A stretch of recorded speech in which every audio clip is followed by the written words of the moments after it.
For today's video, gagawa ako ng fried rice. Meron akong 4 na egg, capsicum, only half lang yung gagamitin ko dito.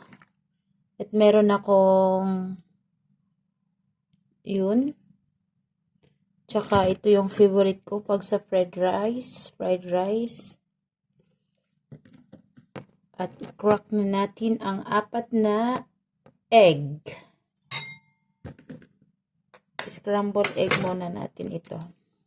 And then after, lalagyan natin ng salt. Kunti lang. Yun. After, ating imimix-mix.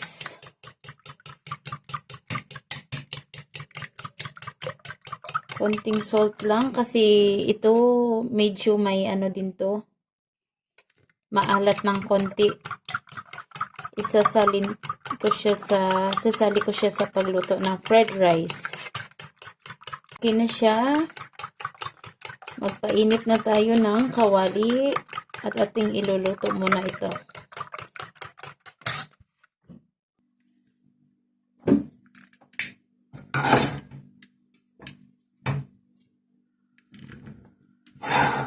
Hintayin natin mainit yung kawali.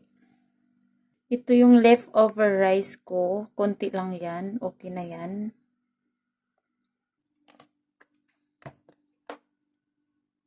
Konting oil lang kasi ayaw ko masyado ng oil.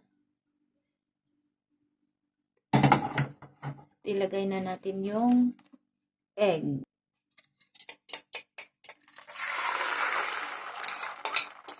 Scramble egg natin yan. Wait lang natin na magiging ano siya, a little bit hard. Ayun, okay na siya. Ilagay na natin sa lagayan at gawa na naman ako ng garlic. Lagyan natin ng oil. Ano na yan.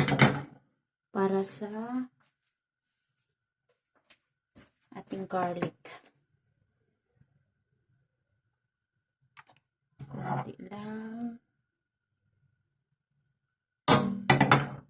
Garlic.